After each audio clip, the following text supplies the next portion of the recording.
Yes guys, meron ulit kaming bagong challenge ngayon.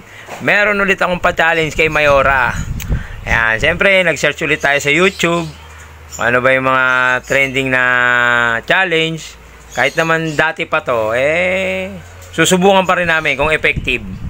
Diba? Ngayon, meron ako ritong 20 pesos at microwavable.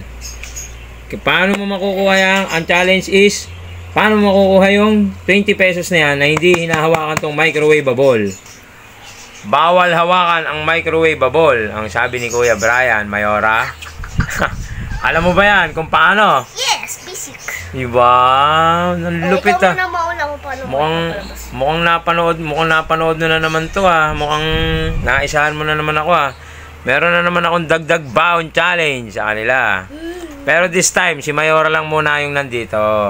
May practice kasi si Boss Amir sa kanyang project. Oh, mayroon siyang ginagawa. Kaya, etchapwera muna siya. Hindi siya kasali. Ngayon, malalaman natin kay Mayora kung makukuha niya ang 20 pesos. Pambili ng soup. Yaran! Hoy! Ang dami mong baon ha. May mga baon ka pang kanin. Cupcake, sabi ng mami mo. Kaya wag mong uubusin yung pera mo. Ha? Ayan, bawal hawakan yan. Paano ba ang gagawin? Ano ba ang mechanics niyan? Paano makukuha ang okay. Aba! May tubig pang kasama. Aba! Ang lupit niya na. Spray ng tubig. Tapos, lalagyan ng aba! May tissue. Patayin mo na electric pan lang. Deads mo muna electric pan kasi may electric pan kami. Yan. Aba! Masahin mo pa yata. Baka okay na ba? Spray mo pa. Okay na yan. Oh. Okay na daw yan. Tapos, baso mo. Baso. Ako na magsisindi yan. Oh. Tapos, kailangan ng posporo. Siyempre ito, bawal gamitin ng bata ito. Si Kuya Brian ang gagamit ng posporo. Di ba? Oh, punitin mo yung tissue na. Bah, may pa-tissue effect pa. Di ba? Ang lupit ah. Di ba? Yan, gagamitin nating pangsindi. Aba, may baso ka pa ah. Ang lupit nito ah. May props pa siya ah. Di mo masyadong pinaghandaan to, Mayora. Mayroon ka pang baso ah. Mukhang mag-iinom tayong dalawa rito. Ay, bawal tayo mag-inom. Masama raw yan, sabi ni Kuya Brian. Hop, siyempre ang posporo, ang gagamit niyan ay si Kuya Brian. Si Daddy lang ang pwedeng gumamit ng baso.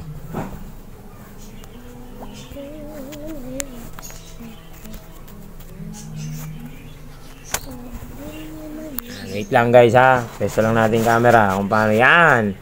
Para sa bahay nyo, pwede rin kayong magganito. O yan o. Ready mo agad yung baso. Hawakan na lang nito ni ba, may basong lupit ah. Intindi niya na.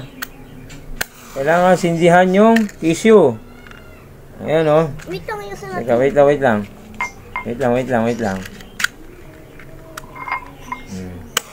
Ang mga bata, bawal kayong gumamit ng posporo. Pang matatanda lang.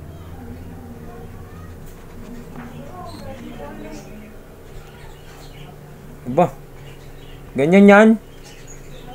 May iaangat mo ba yan? Yan? Ha? Ba? Aangat ba yan ng ganyan? Isa pa. Oh, isa pa raw. Wait lang. Medyo sumablay tayo ng konti dito sa eksena na to, guys.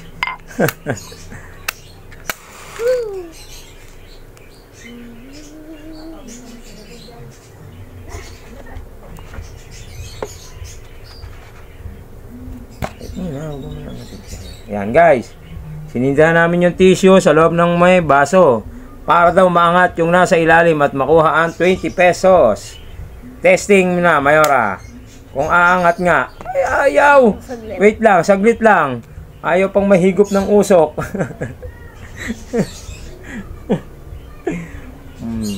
Palpak yata tong ano natin, project natin.